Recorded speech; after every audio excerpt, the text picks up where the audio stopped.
Bonjour à tous, on espère que vous avez passé un bon début de semaine et que vous allez bien.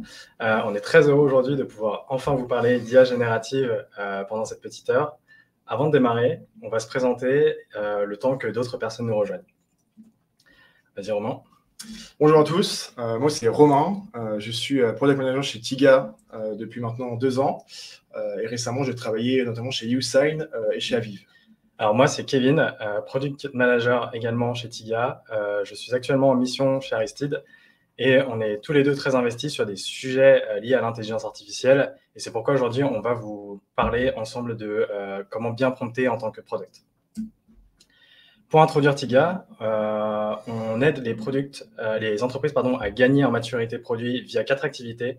2 activités dites de conseil, la stratégie produit où on accompagne les décideurs des organisations produits et des entreprises, l'organisation produit où on accompagne les équipes à se structurer pour atteindre leurs objectifs produits. La 3e activité, c'est l'opérationnel ou l'immersion. Pendant plusieurs mois, une T-Girl ou un T-Guy va travailler au quotidien avec une équipe afin de créer de la valeur pour l'entreprise et pour l'utilisateur.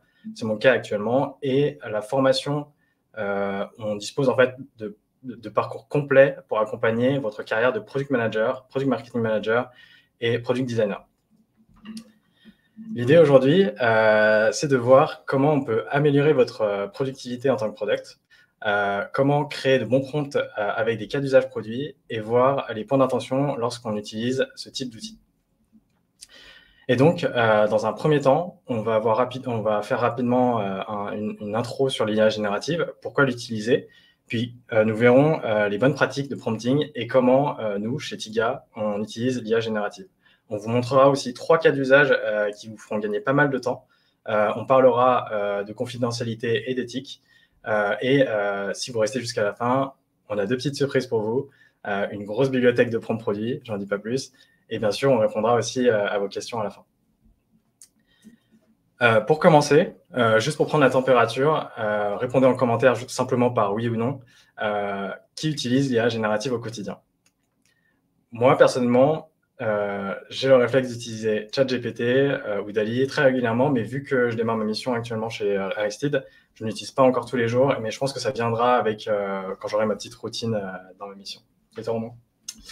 Moi de mon côté, j'utilise ChatGPT et d'autres génératifs tous les jours, que ce soit pour le travail ou sinon aussi dans la vie de tous les jours.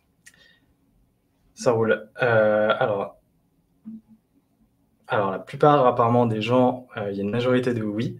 Donc, en tout cas, nous chez Tiga, on essaie d'embarquer toutes les tribes, que ce soit PM, PMM ou PRD, et même les équipes transverses pour qu'ils utilisent l'IA générative. Pourquoi? Parce que, entre autres, l'utilisation de l'intelligence artificielle est déjà une réalité au sein de nombreuses industries, mais cette technologie a toujours un fort potentiel de développement. Comme le montre en fait ce rapport de Statista, l'influence de l'intelligence artificielle pourrait faire augmenter la productivité de travail de près de 40% dans certains pays développés d'ici 2035, comme la Suède, les États-Unis et le Japon, où on voit là il y a 37%, 35% et 34%. Et en France, les analystes estiment un gain de productivité de 20% grâce à l'IA au cours des 10 prochaines années. Ce sont des prévisions, mais en réalité, certaines entreprises en bénéficient déjà, puisque parmi les entreprises françaises qui ont déjà intégré l'IA, 91% ont augmenté leur efficacité, 73% ont réduit leurs coûts et 71% ont rationalisé leur processus. Des exemples, il y en a plein. On pourrait faire un webinaire entier sur ce sujet. Donc l'IA, c'est pas un truc magique qui va arriver dans le turfu. C'est déjà présent et ça va grandement influencer notre manière de travailler. Merci Kevin pour cette introduction. Maintenant, on va essayer de donner une définition à l'IA générative. On peut dire que l'intelligence artificielle générative, c'est un algorithme qui est capable de gérer tout type de contenu. Donc ça peut être du texte, ça peut être des images, des vidéos, du contenu audio ou de nouvelles données. Et donc les plus connus, donc on peut citer ChatGPT et DALL-E, également Gemini, Microsoft Copilot, Mistral AI et Midjourney. Et aujourd'hui, on va notamment s'intéresser à ChatGPT, qui est le modèle de langage le plus puissant sur le marché. Et donc, en pratique, on peut dire que utiliser ChatGPT, c'est un peu comme être accompagné par Albert Einstein dans sa vie de tous les jours. Donc, vous avez dans votre poche un expert disponible via chat qui est capable de répondre à toutes vos questions et de vous aider dans toutes vos tâches du quotidien. Et donc, ChatGPT, un peu comme Einstein, c'est une IA généraliste. Il a un savoir sur tout, mais également sa force, la force de GPT, c'est qu'elle peut s'adapter à votre contexte et vous donner des réponses précises. Donc, par exemple, si on revient sur la métaphore de Einstein, Albert Einstein, il peut avoir plusieurs rôles en fonction de votre besoin. Donc, aujourd'hui, il peut être poète et il peut vous aider à rendre vos poèmes captivants. Demain, il peut se transformer en chef cuisinier et vous aider dans vos recettes pour vous aider à faire des plats savoureux. Et dans notre cas aujourd'hui, Einstein peut également être product manager et donc vous assister dans votre travail. Et donc maintenant, on va voir sur quelle tâche de product manager ChatGPT peut nous aider. Donc il y en a 5. On l'a dit précédemment, la première tâche de ChatGPT, la première mission de ChatGPT, c'est de créer du contenu. Donc il peut créer du texte, des images, des vidéos. Dans le cas d'un product, il peut également vous aider à rédiger une US ou alors de la documentation d'une feature. Ensuite, ChatGPT peut également générer des idées pour vous. Donc, par exemple, chez YouSign, j'avais demandé à ChatGPT de réaliser une étude de la concurrence sur le marché européen de la signature électronique pour avoir des idées de features, pour savoir comment améliorer mon produit.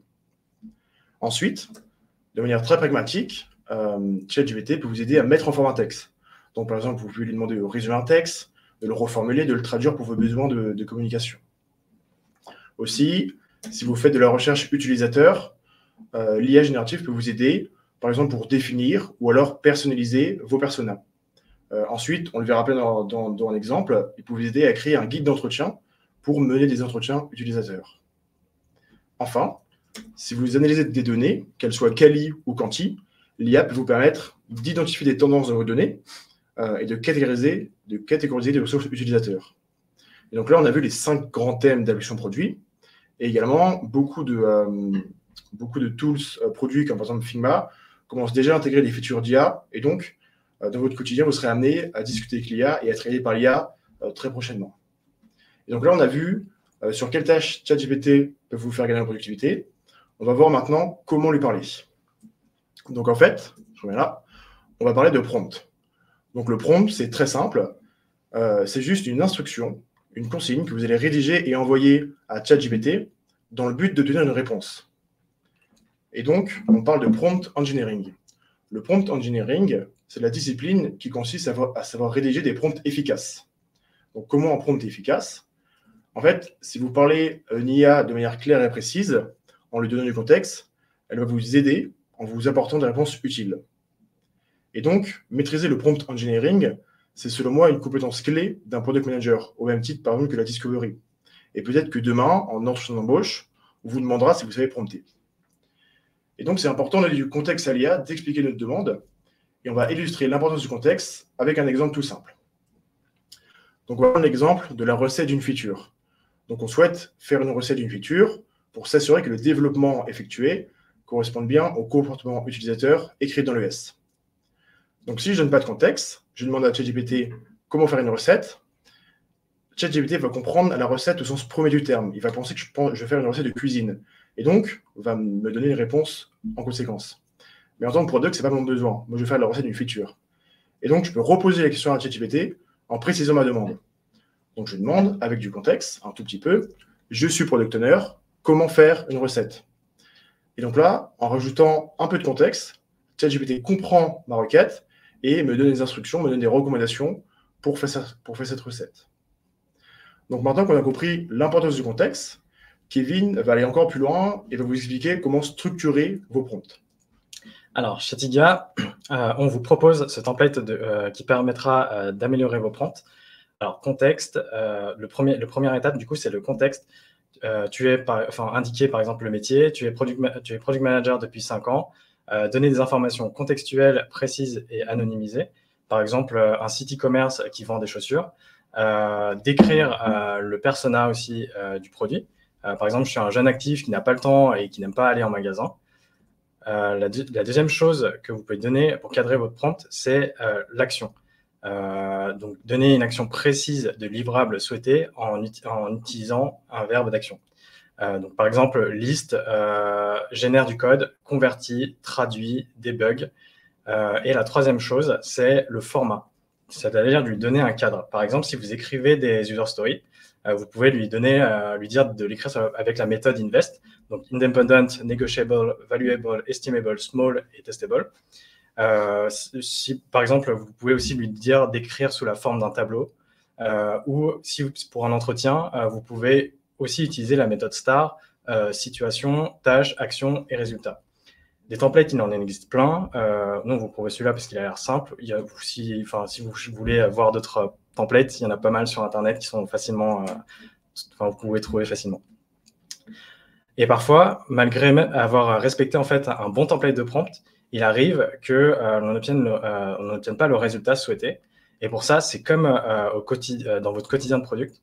Il faut itérer, continuer la conversation avec lui, en lui demandant de reformuler, de synthétiser, de modifier la structure, ajouter des informations supplémentaires, demander de développer certains éléments ou d'en supprimer d'autres, et lui donner des exemples de texte ou carrément, si vous avez ChatGPT 4, le nourrir avec des documents. On a vu comment prompter. Maintenant, on va l'appliquer à des cas d'usage produit. Et donc, pour ça, on a un cas fil rouge dans nos formations chez Tiga, c'est Tiga Eats, un service de livraison de plats cuisinés et d'épicerie lancé à Paris. Les commandes sont prises via l'application mobile de Tiga Eats auprès de restaurants et d'épiceries partenaires à proximité et sont livrées par des coursiers indépendants.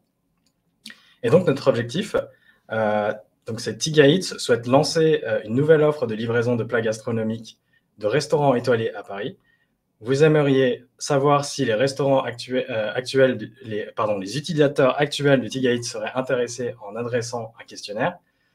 Disons que la livraison, en tout cas, de plats gastronomiques, c'est quelque chose qu'on n'a jamais fait chez Tiga Eats.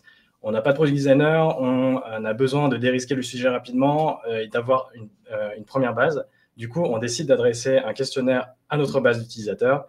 Et pour ça, on va écrire un questionnaire et utiliser ChatGPT. Oui. Alors, on réalise du coup, on réutilise du coup notre template qu'on a vu tout à l'heure. La première chose, c'est donc de lui donner un contexte. Et voici le contexte que je lui ai donné.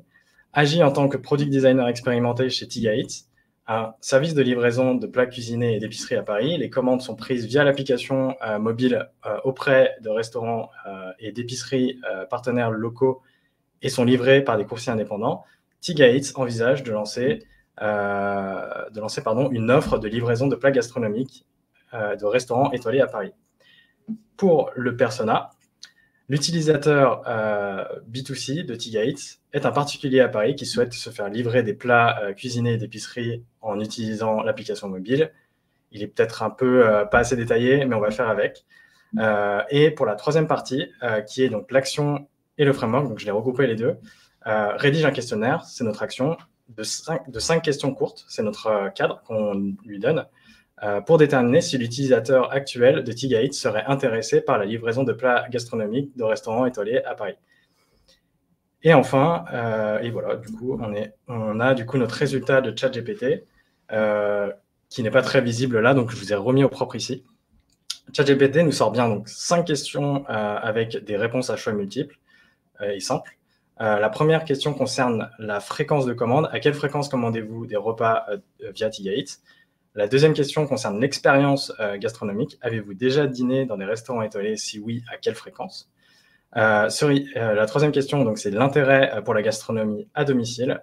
Seriez-vous intéressé par la possibilité de commander des plats gastronomiques de restaurants étoilés pour livraison à domicile? Avant-dernière question, c'est les critères de sélection. Quels critères sont les plus importants pour vous lors du choix d'un plat gastronomique à se faire livrer? Et la dernière question, c'est quel budget seriez-vous prêt à allouer pour un repas gastronomique livré à domicile? Comme vous pouvez le voir, en un seul prompt, on obtient un résultat pas du tout déconnant. Il y a sûrement des questions que vous tournerez autrement, vous ajouterez sûrement aussi des questions ou vous supprimerez certaines questions, mais c'est déjà une très bonne base pour ne pas commencer d'une feuille blanche et surtout, ça nous fait gagner une bonne heure, quoi. Et donc, Romain va vous présenter un autre cas pour analyser les avis utilisateurs. Merci beaucoup, Kevin. Donc là, on a vu comment créer un questionnaire pour mieux connaître nos utilisateurs. On va continuer dans cette logique, on va encore connaître nos utilisateurs. Donc, on va faire un nouvel exercice pratique de discovery. Et aujourd'hui, on va essayer de travailler sur la satisfaction utilisateur. Donc, notre objectif en 2024 chez Gate, c'est de l'améliorer. Et donc, pour cela, notre but, c'est de comprendre les points de douleur utilisateurs, leur pain. Pourquoi ils commandent pas. Et donc, ce qu'on peut faire, c'est utiliser ChatGPT à cet escient. Donc, chez T-Gates, on est une nouvelle entreprise, on n'a pas beaucoup de données ou d'avis utilisateurs. Et donc, on va à la fois analyser les avis utilisateurs de T-Gates, mais aussi de nos concurrents directs. Et donc, nos concurrents directs, Frishti et Season, on suppose qu'ils ont les mêmes personas et donc que les mêmes utilisateurs ont les mêmes envies et mêmes besoins. Et donc, pour ça, on va rédiger un prompt pour demander à ChatGPT d'analyser des avis utilisateurs sur Internet. Et donc, on va reprendre le template qu'on a présenté précédemment. Et donc, on va structurer notre template, on va structurer notre prompt en 3 temps. Donc, premièrement, on donne du contexte.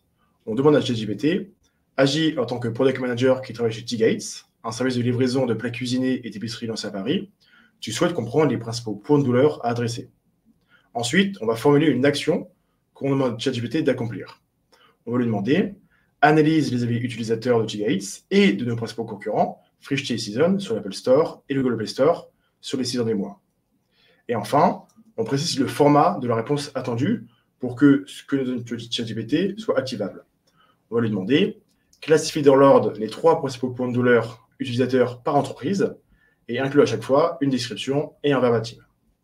Donc voici le prompt, qui en fait est assez simple, c'est juste quelques phrases. Et donc la réponse de ChatGPT, elle va être très bonne et elle va être en 4 temps. Donc le premier temps, elle va analyser les avis utilisateurs de T-Gates en nous présentant 3 pages utilisateurs. Et donc pour chaque page utilisateur, on a une description et un verbatim. Donc là, par exemple, on voit pour T-Gates que le premier pane correspond au prix, qui est jugé trop élevé. Ensuite, on a également un choix limité dans les plats proposés, ce qui frustre les utilisateurs. Et enfin, on voit également qu'il y a quelques bugs sur l'application. Donc on a ces infos pour T-Gates. Ensuite, si on passe à la suite de la réponse de ChatGPT, on a ce même format de réponse pour Frishti, notre concurrent direct. Et donc, pour Frishti, les peines utilisateurs concernent les délais de livraison qui sont jugés trop longs, la qualité des plats qui n'est pas au rendez-vous, et également le service client qui n'est pas de bonne qualité. Enfin, pour Season, un autre concurrent, on a 3 peines qui sont présentés. Donc, une quantité qui est jugée insuffisante pour les plats servis, un emballage qui n'est pas assez écologique, qui peut être amélioré, et également un délai de commande trop long. Donc déjà, là, on remarque que pour nos 2 concurrents, on a le délai de commande qui est un pain commun aux 2 utilisateurs. Et pour finir, dans un 4e temps, ChatGPT, sans qu'on le demande, va nous proposer une synthèse priorisée de tous les points de douleur identifiés. Donc là, on a une liste avec les 8 points de douleur qu'on a vus précédemment, et pour chaque pain, on a une description. Donc en fait, avec un prompt simple qui nous a pris maximum 5 minutes à rédiger, on a une réponse qui est très structurée. Et donc, on peut aller voir les avis utilisateurs, ça correspond tout à fait aux analyses. Et par exemple, moi, j'ai fait ce travail manuellement il y a 1 an dans le secteur immobilier. Le temps d'aller voir les stores, d'extraire les avis, de les analyser et de tirer des insights, j'ai pris environ une demi-journée. Donc là, on voit qu'avec ce prompt, on peut gagner du temps, par exemple une demi-journée si on est plus ou moins productif. Donc on a cette réponse qui est riche en apprentissage et on peut encore approfondir. On va continuer notre travail de discovery en utilisant ChatGPT. Donc là, on a vu 2 exemples. Comment créer un questionnaire utilisateur et ensuite, comment analyser des avis utilisateurs. Maintenant, ce qu'on va faire, c'est qu'on va valoriser la réponse au prompt précédent avec des pages utilisateurs et on va demander à ChatGPT de formuler des hypothèses utilisateurs et également de créer un guide d'entretien. Donc, une hypothèse utilisateur, c'est une phrase très simple qui explique que si on résout un problème, alors on aura un impact positif sur l'utilisateur. Et donc, du coup, pour dégrisquer ces hypothèses, on peut mener des entretiens utilisateurs. Et donc, on va demander à ChatGPT à la fois de définir des hypothèses utilisateurs à partir des points de douleur précédemment identifiés et également de rédiger un prompt d'entretien. Et donc là, une fois n'est pas coutume, on va réutiliser le template de prompt pour ce cas. Donc là, on voit déjà que pour 3 cas assez différents, on peut réutiliser le template. Donc en fait, il est actionné sur tous les cas du product. Donc pour ce prompt, pareil, on le structure en 3 temps. Premièrement, on donne du contexte. Donc là, on demande à ChatGPT, à partir de la liste des points de douleur utilisateurs précédemment identifiés, je souhaite formuler des hypothèses utilisateurs et les tester en entretien utilisateur. C'est notre contexte. Ensuite, on formule 2 actions. On lui demande, identifie les 3 points de douleur principaux et formule les hypothèses utilisateurs qui améliorent la satisfaction client. Ensuite, rédige un guide d'entretien utilisateur qui dure 30 minutes. Et enfin, on va préciser le format de la réponse attendue. On va détailler pour bien avoir une réponse qui nous correspond. On va lui demander, les hypothèses utilisateurs doivent expliquer le problème et l'impact pour l'utilisateur. Aussi, le guide d'entretien doit contenir une introduction de T-Gates, une explication du déroulé de l'entretien, des questions pour caractériser l'interview, pour savoir à qui on a affaire, et également des questions pour valider les hypothèses utilisateurs. Donc on a ce prompt qu'on envoie à ChatGPT, et on reçoit une réponse qui est également assez complète. Donc je précise qu'on utilise ChatGPT 4, qui est la version récente de ChatGPT, et qui donne des réponses assez fournies, assez détaillées. Donc là, la réponse de ChatGPT, donc dans un premier temps, elle va nous présenter 3 hypothèses utilisateurs comme demandé. Donc elle va prioriser les 3 plus importantes selon elle, qui concernent les délais de livraison. Donc là, elle nous recommande de réduire le temps de livraison pour augmenter la satisfaction de l'utilisateur. Également, la seconde hypothèse concerne la qualité des plats. Elle nous conseille d'assurer une bonne qualité des plats livrés 100% du temps. Et enfin, la troisième hypothèse concerne le service client. Elle nous propose de rendre le service client réactif et accessible. Donc on a ces hypothèses. Moi, personnellement, quand je lis ça, je trouve ça que c'est intéressant, mais je me permets d'être critique par rapport à ces hypothèses et je pense qu'elles peuvent être améliorées. Déjà dans la formulation, pour que ce soit plus compréhensible. Et aussi, si on prend par exemple la dernière hypothèse sur le service client, moi j'ai tendance à penser qu'en tant qu'utilisateur d'application de livraison de plats, j'espère aussi que le service client comprenne et résolve mes problèmes rapidement et me rembourse ses besoins. Donc là, on voit déjà que ChatGPT nous envoie des réponses qui sont intéressantes, mais qui sont à retravailler, qui sont à repenser. Donc là, on a eu cette réponse sur les hypothèses utilisateurs. On continue la réponse de ChatGPT avec le guide d'entretien. Donc on le rappelle, le guide d'entretien, le but, c'est en fait, on a formulé des hypothèses utilisateurs, on veut les tester en entretien pour dérisquer et pour vraiment comprendre si c'est un problème pour l'utilisateur. Et donc le guide d'entretien utilisateur, il est structuré en 4 parties. Donc premièrement, on a une introduction, donc quelques recommandations pour introduire l'entretien. Donc là, on va présenter T-Gates, on va expliquer pourquoi on fait l'entretien. Ensuite, comme demandé, on a quelques questions pour caractériser l'interview, qui sont intéressantes, et éventuellement, on peut relier l'utilisateur à un persona. Ensuite, on passe au cœur de l'entretien. ChatGPT nous propose quelques questions pour valider ou invalider les hypothèses utilisateurs. Donc là, on voit que par hypothèse précédemment définie, on a 2 questions. Donc, je pense que c'est pas mal pour un quart d'heure d'avoir 6 questions, et c'est des questions que je trouve efficaces. Elles sont ouvertes, elles amènent la discussion, et également elles se concentrent sur la satisfaction client. Et enfin, ChatGPT nous propose également une conclusion, que ici je ne vais pas détailler. Voilà. Et donc, la réponse ici fournie par ChatGPT, elle n'est pas parfaite, elle est retravaillée, mais c'est un très bon brouillon de guide d'entretien et d'hypothèses définies, qui me fait en gagner environ 2 heures, je dirais, et qui m'évite de partir d'une feuille blanche. Donc ça permet de me faire gagner en productivité et aussi en créativité. Donc là, on a vu 3 exemples pratiques et concrets de product manager, product designer, en discovery, sur lesquels ChatGPT nous fait gagner du temps. Maintenant, on va juste passer à quelques points d'attention. On l'a vu, utiliser ChatGPT, c'est facile et c'est ludique. Il faut se créer un compte, c'est très facile, ensuite envoyer une question. Mais c'est important d'avoir conscience de certains éléments pour utiliser les IA génératives de manière responsable. Donc là, on va notamment parler de ChatGPT et OpenAI, qui est la société qui édite ChatGPT. Donc premièrement, on va parler de confidentialité des données. Donc là, quand vous parlez sur ChatGPT, vous allez lui fournir des données sur vous ou sur vos entreprises, par exemple. Donc ces données, elles peuvent être personnelles ou confidentielles. Et en fait, OpenAI va utiliser ces données conversationnelles pour entraîner ses modèles. Donc en fait, si vous donnez des données personnelles, c'est possible qu'elles deviennent publiques et que ChatGPT les réutilise. Ensuite, on a également plusieurs études qui indiquent qu'OpenAI ne respecte pas le RGPD, notamment sur 2 points. Donc par exemple, dans sa politique de confidentialité, OpenAI ne fournit pas d'informations sur la manière dont elle traite les données qu'elle utilise pour améliorer ce modèle. Aussi, OpenAI s'indique qu'elle s'autorise à partager des informations personnelles avec des tiers sans préciser lesquelles. Et donc, sachant cela, notre recommandation, c'est de ne pas partager d'informations sensibles ou confidentielles, notamment dans un cadre professionnel. Donc, par exemple, quand vous travaillez pour une entreprise, ne précisez pas son nom quand vous demandez quand vous promptez, mais plutôt décrivez son activité. Quand par exemple vous rentrez des données sur les utilisateurs, ne précisez pas leur nom ou prénom, ou ne donnez pas des infos personnelles. Ensuite, on va également, j'aimerais vous donner une bonne pratique pour demander à ChatGPT que les informations personnelles ne soient pas échangées, restent privées en fait. Donc en fait, sur ChatGPT, si vous êtes dans les paramètres et que vous décochez la case historique des conversations et entraînement, vous allez demander à ChatGPT de ne pas utiliser vos données pour entraîner ces modèles. Voilà pour les données. Ensuite, on va parler également des biais, des faits discriminatoires et des fausses informations.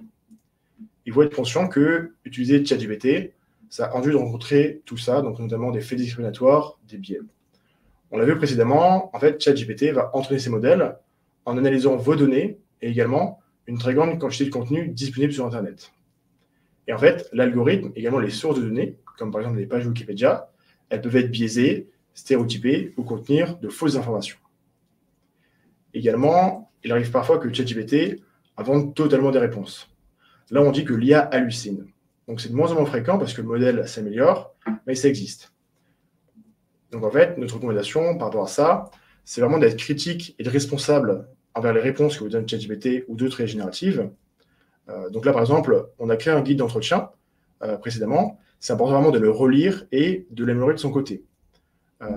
Et en fait, si vous créez un contenu avec ChatGPT ou une autre IA générative et que vous le réutilisez, vous êtes responsable de son contenu. Donc, s'il existe, par exemple, si le texte contient des infos discriminatoires, c'est important de le relire et de le reformuler pour éviter tout écueil. Donc, merci beaucoup pour votre attention sur ces quelques éléments de responsabilité. Maintenant, Kevin va conclure et vous présenter un asset qu'on a créé chez Tiga qui va vous aider à prompter. Yes, alors comme promis, on a deux petites surprises pour vous. La première, c'est la bibliothèque de prompt. Chez Tiga, on a passé des mois à challenger ChatGPT sur des cas d'usage produits PM, PMM et PRD afin d'avoir plus de temps sur des tâches qui sont plus impactantes. On a eu de bons retours de nos consultants en mission et on a décidé de vous partager ça. Sur cet asset, si vous cliquez sur Product Manager, par exemple, vous retrouverez des prompts rangés par thématique, Discovery, Delivery, Analyse Data et Stratégie. Dans chaque rubrique, il y a plusieurs prompts que vous pouvez utiliser et adapter à votre contexte. En gros, vous avez plusieurs centaines de prompts produits à votre disposition et gratuitement. En plus, on mettra régulièrement à jour cette librairie pour ajouter d'autres nouveaux cas d'usage où on améliorera en fait les prompts qui sont déjà existants. La deuxième chose, c'est qu'on a décidé d'ouvrir un workshop et la première session n'est disponible que pour les participants de ce webinaire-là. C'est une session qui sera ouverte à 10 personnes gratuitement. Si ça vous intéresse, vous recevrez un email dès demain, pour gagner votre place. Ce sera le 26 mars après-midi. Vous serez avec nous pendant 3 heures pour prompter sur vos cas d'usage. L'atelier se veut très pratique pour que vous puissiez appliquer tout ça dans votre entreprise quotidiennement par la suite. On espère que du coup, cette intro à l'IA générative vous a plu et on est prêt aussi à répondre à vos questions. Et pour les personnes aussi à qui on ne répondra pas en live, on pourra répondre plus tard puisque les questions deviennent des commentaires sur LinkedIn apparemment. Donc, merci beaucoup pour votre attention. Donc là, on a un délai d'environ 20 secondes. Donc, voilà.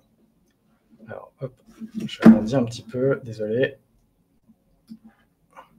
Ouais. Je pense que je peux prendre la question.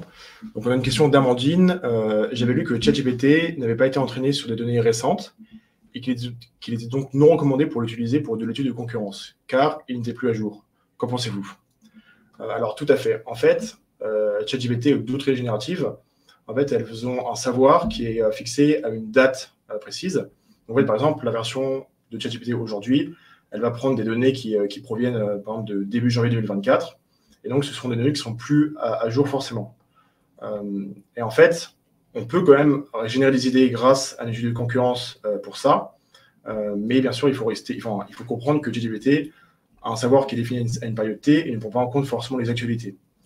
Donc, sur la politique de ChatGPT, il indique à quel moment le savoir s'arrête. Et donc, c'est renouvelé de mois en mois. Voilà. Mais du coup, c'est quand même pertinent parce que ça peut, on a des données sur, par exemple, l'année passée, sur les mois précédents, qui sont intéressantes. Ok, et aussi il y a cette partie, donc là ça s'arrête à une certaine date pour ChatGPT 3.5, mais si on prend par exemple ChatGPT 4 et les versions Team, etc., ça ne s'arrête pas juste à cette date-là. Il peut carrément en fait scraper des sites. Donc par exemple, on lui donne le Play Store d'Uber Eats, on peut lui dire sors-moi tous les thématiques des pain points qu'il y a, et en fait lui il va aller directement sur le site et nous retourner les données, quoi. Voilà, j'espère qu'on a répondu à ta question, Nadine.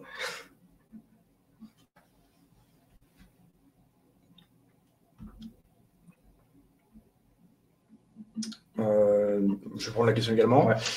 Donc, on a une question d'Alexandre. L'utilisation de ChatGPT dans les cas de figure évoqués est très intéressant dans un cadre perso, mais il y a des contraintes de protection des données de l'entreprise quand on les utilise dans un cadre pro. Non. Alors, effectivement, tu as tout à fait raison, Alexandre. C'est pour ça qu'on a précisé que c'est important de ne pas donner d'infos personnelles ou confidentielles de l'entreprise à ChatGPT. Parce que, par exemple, on a vu des exemples où il y a des morceaux de code qui ont été, de Microsoft qui ont été leakés avec les algorithmes. En fait, quand vous utilisez ChatGPT de manière personnelle pour vos entreprises, ça représente un risque pour l'entreprise parce que l'entreprise ne contrôle pas ça. Après, également, les entreprises peuvent implémenter des systèmes d'IA générative pour tous les secteurs de l'entreprise, comme par exemple Copilot ou ChatGPT, et en fait maîtriser beaucoup plus le savoir. Également, ChatGPT est stocké sur des serveurs, les données sont stockées sur des serveurs américains.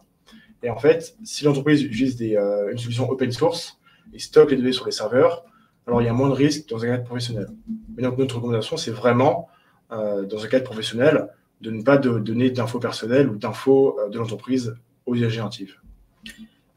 Aussi, dans les CGU d'OpenAI, je crois que si vous avez une version Team ou version API ou entreprise, normalement, il est dit explicitement que ces données ne sont pas reprises pour entraîner l'IA. Donc, ça peut aider aussi à votre choix. Et si vous êtes vous avez vraiment peur, le moyen le plus simple, c'est de créer un compte, de l'utiliser pour votre solution, et après, vous pouvez supprimer votre compte. Normalement, vous supprimez aussi tous les prompts que vous avez créés, donc il n'y a plus de données qui est gardée, quoi. Okay. Donc je crois qu'il n'y a que deux questions. Une troisième question, vas-y. Avez-vous identifié des bonnes pratiques sur un temps ou un ratio de vérification humain à ajouter à l'utilisation de l'IA pour compléter la qualité du contenu généré et ajouter un gain de temps, la qualité humaine? Alors, on va la relire pour essayer de la comprendre, elle est un peu compliquée. Avez-vous identifié des bonnes pratiques sur un temps ou ratio de vérification humaine à ajouter à l'utilisation de l'IA pour compléter la qualité du contenu généré et ajouter au gain de temps la qualité humaine? Donc, je peux prendre la question. Vas-y, je comprends si tu veux. Donc, en fait, par exemple, là, sur le guide d'entretien, on a vu qu'on avait des informations qui étaient intéressantes, mais en fait, on ne connaît pas la véracité des informations. Donc, en fait, pour moi, le ratio de vérification humaine, je dirais que si on considère qu'une tâche prend 1 heure à faire et qu'avec ChatGPT, on peut faire un prompt en 5 minutes, je dirais qu'on doit rajouter quand même 5-10 minutes de vérification des données, si c'est un sujet qu'on maîtrise moins. En fait, à chaque fois, c'est important de tout le temps relire.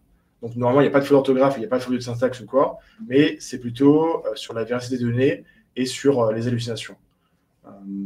Donc, je dirais que sur chaque tâche, environ 5 minutes de vérification, au moins ou 10 minutes peuvent être pertinentes. Ouais, pas grand-chose à ajouter.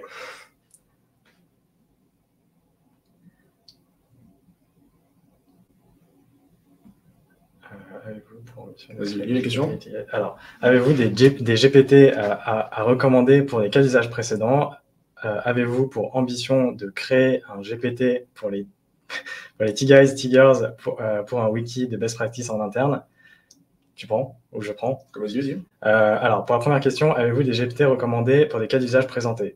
On a testé pas mal de chat GPT en interne. Personnellement, moi, j'en ai pas vraiment testé. On a une guilde IA qui s'occupe de ça. Et pour la deuxième question, avez-vous des ambitions de créer des GPT pour les Tigas Tigers et au Kill Best Practice en interne? Je ne sais pas si j'ai le droit de spoil, mais ouais, c'est quelque chose auquel on réfléchit. Ouais. Donc je vais compléter. Donc en fait, pour ceux qui ne le savent pas, en fait, sur ChatGPT 4, qui est la version la plus récente de ChatGPT, c'est possible de créer des custom GPT. Donc en fait, un custom GPT, c'est un bot amélioré qui prend votre contexte et en fait qui est capable de donner des réponses plus précises. Donc on peut par exemple créer des custom GPT de product manager. Et donc il en existe beaucoup sur ChatGPT. Et en fait, chez Tiga, effectivement, on a l'ambition de créer des custom GPT de product manager, de product designer et de product marketing manager en interne. Et ensuite, également, donc Kevin a parlé d'un asset téléchargeable. Dans cet asset téléchargeable auquel vous aurez accès très bientôt, vous aurez du coup des bonnes pratiques de prompt et en fait des recommandations sur les best practices pour bien savoir prompter.